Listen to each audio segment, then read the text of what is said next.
제가 들어오면서 형통하게 되는 말씀을 이렇게 걸어 놓았더라고요.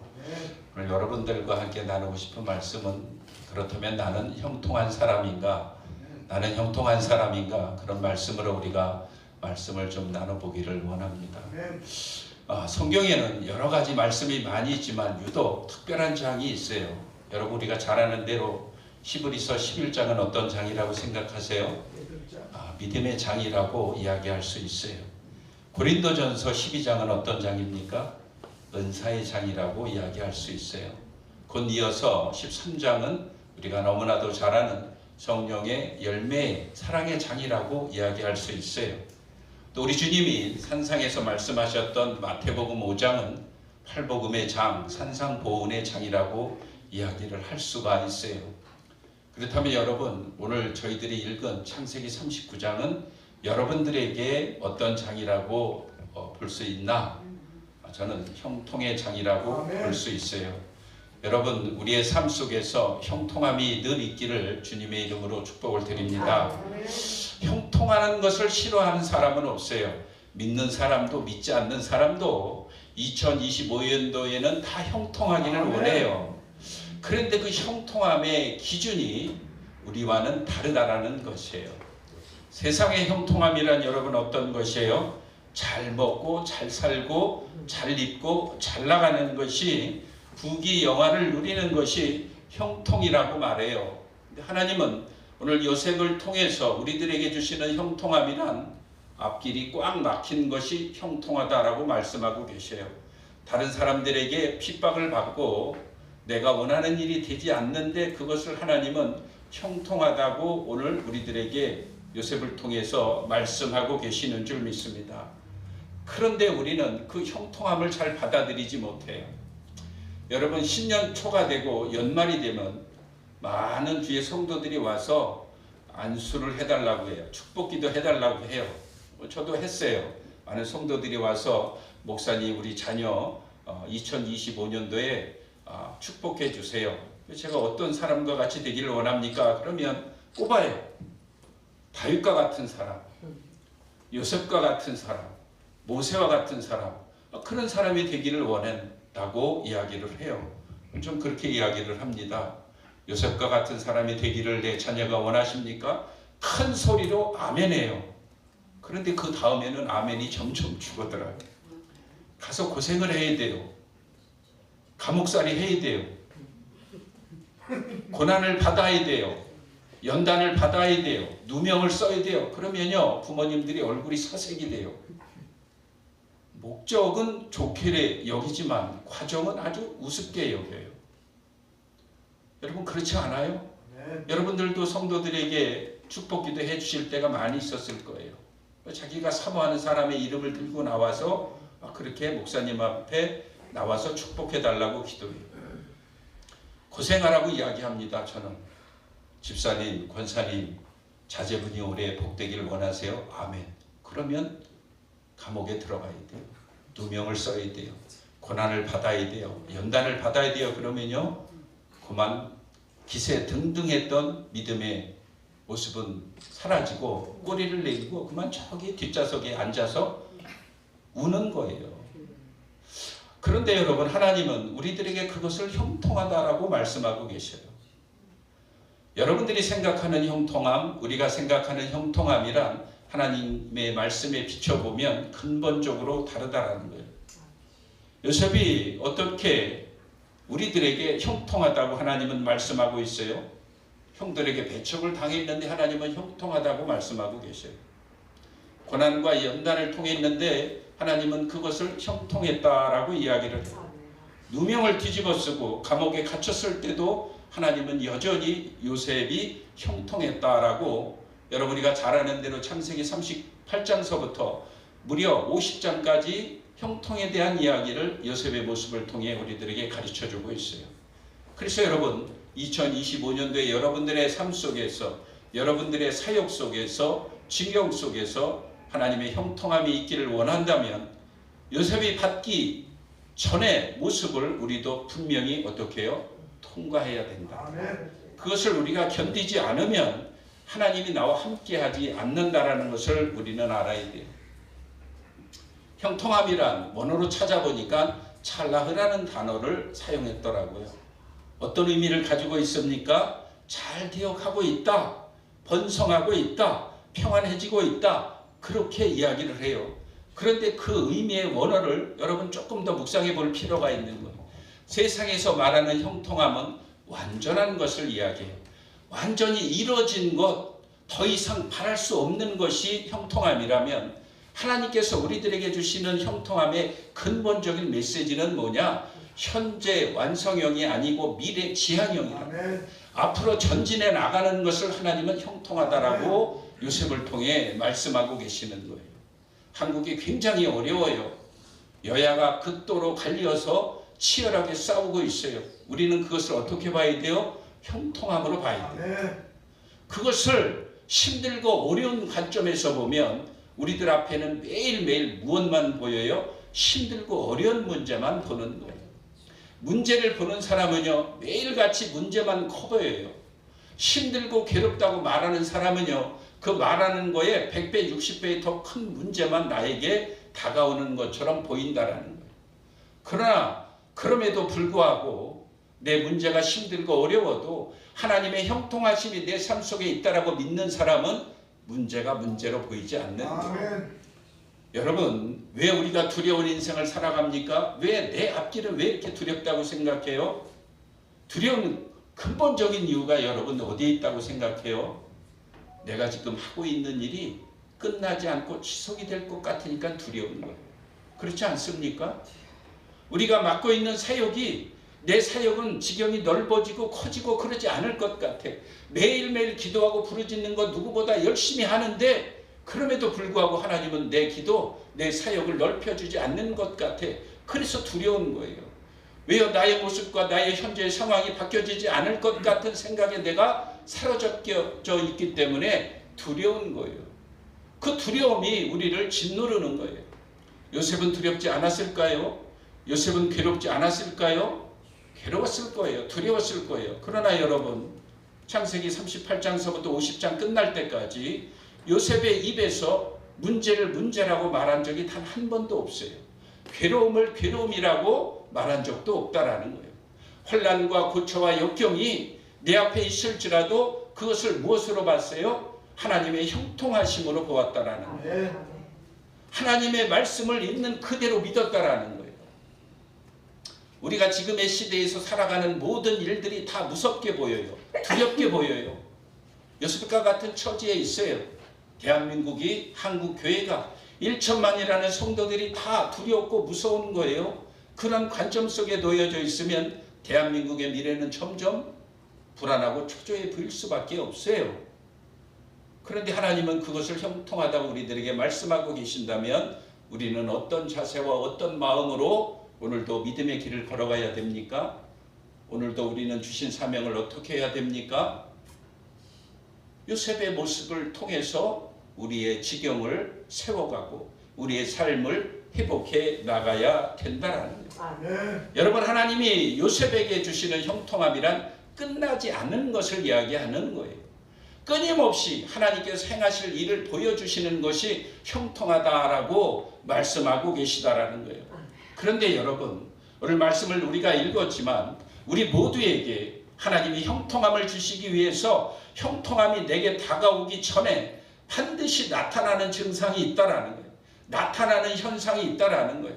여러분, 만약에 하나님이 여러분들에게 올해 성도를 구름대처럼 보내주신다고 여러분 믿고 있다면 여러분 어떻게 믿을 거예요? 무작정 믿을 거예요? 기다리면 하나님이 보내주실 거예요?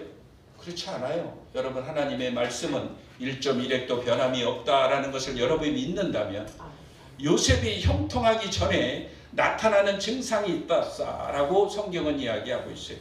요셉이 형통해지는데 형통함의 증거가 요셉 앞에 나타나고 다가오고 있는 것을 우리가 볼 수 있어요. 두 가지로 볼 수 있는 거예요. 첫 번째 뭐예요? 다른 사람에게 신뢰를 얻는 증상들이 나타나는 거예요. 여러분, 요셉의 모습을 보세요. 여호와께서 요셉과 함께 하심으로 그가 형통한 사람이 되어 그의 주인 애굽 사람의 집에 있으니 보디발이 요셉의 형통함을 누구로부터 얻은 것을 본 거예요? 하나님으로부터 얻은 것을 봤기 때문에 사람들이 보디발이 먼저 인정해 줬다. 여러분 올 한 해에 하나님께서 여러분들에게 축복해 주시는 천조 증상 중 하나는 여러분들의 주위에 있는 사람들이 먼저 여러분들을 인정하고 있느냐 인정하지 않고 있느냐로 여러분 판가름을 하시기를 부탁을 드립니다. 주변에 있는 사람들이 내가 하는 일을 몰라요. 주변에 있는 사람들이 내 하는 사역을 돕지 않아요. 인정해 주지 않아요. 도와주지 않아요. 알아주지 않아요. 그럼 하나님의 형통함이 아직도 나에게 다가오고 있다라는 것을 알 수 있을까요? 없을까요? 여러분 판단할 수 있다라고 저는 보는 거예요.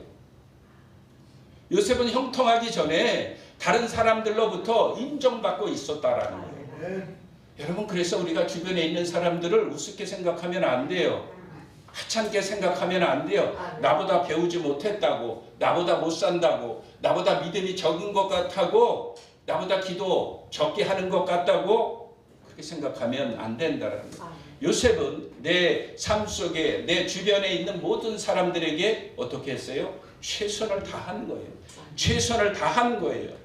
그런 모습을 보디발이 요셉을 통해 하나님을 보았다라는 거예요. 여러분 우리가 신앙생활을 하고 사역을 감당하는 건 믿지 않는 자들이 알아야 돼요? 몰라야 돼요? 알아야 돼요. 그런데요 지금 몰라요. 제가 목사인지 몰라요. 내가 교회 권사인지 장로인지 몰라요. 왜요? 내 삶 속에서 예수 그리스도의 형상이 없기 때문에 그들이 몰라버리는 거예요. 그저 교회 안에서는 열심히 예배드리고 은혜 받았다고 말하는데 돌아갈 때는 어떻게 해요? 주님과 함께 가지 않는 거예요. 주님을 예수 그리스도를 교회 안에 딱 모셔두고 주님 다음 주에 올게요. 수요일 날 올게요. 예배 드릴 때 올게요. 그렇게 가는 거예요. 요셉은 그렇지 않았다라는 거예요.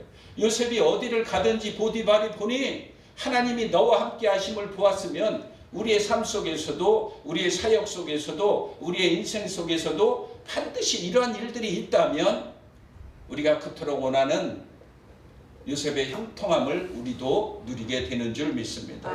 또 하나 여러분 하나님의 형통하심이 우리들에게 다가올 때 나타나는 증상 또 한 가지는 뭐예요? 나를 통해 다른 사람이 복을 받는 일을 우리가 알 수 있어야 된다.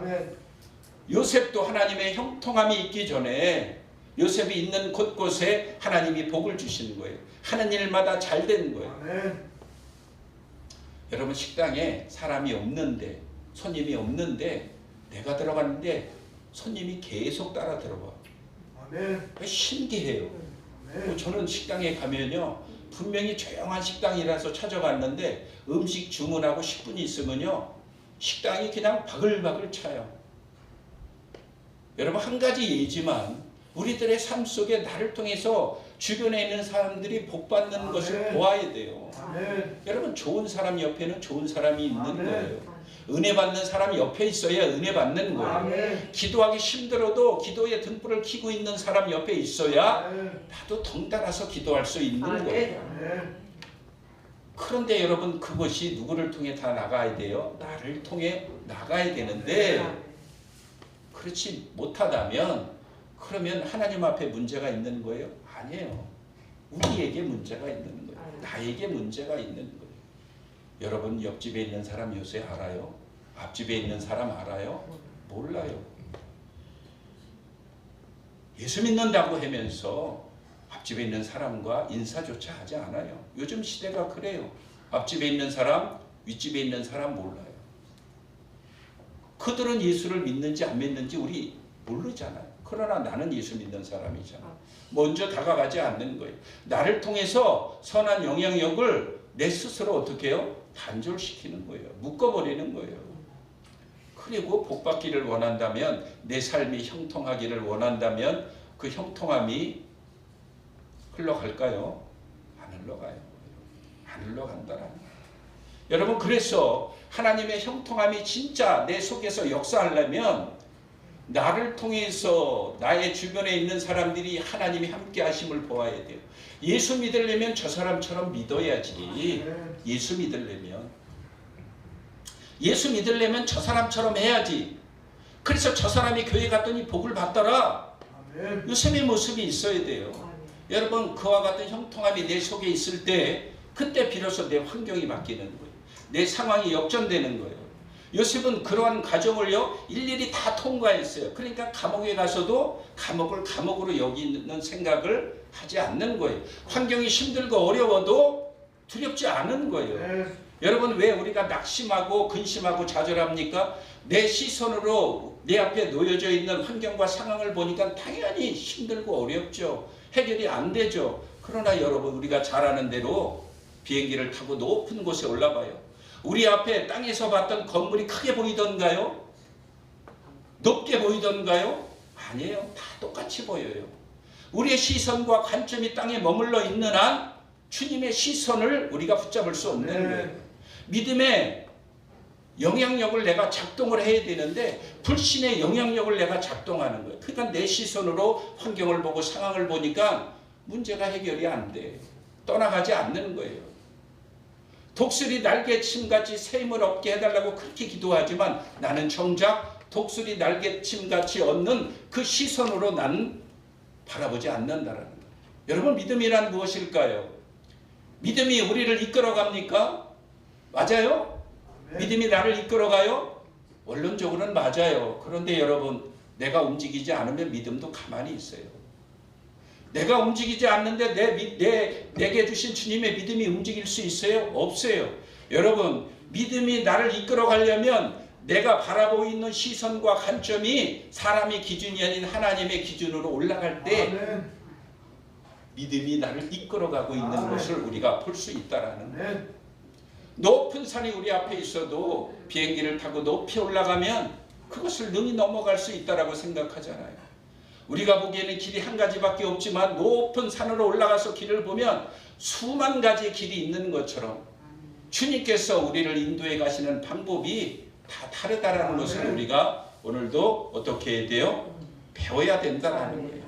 하나님의 형통함은 그 뒤에 일어나는 거예요. 환경이 왜 안 바뀝니까? 아직도 내가 형통함의 과정을 통과하지 못해서 그래요.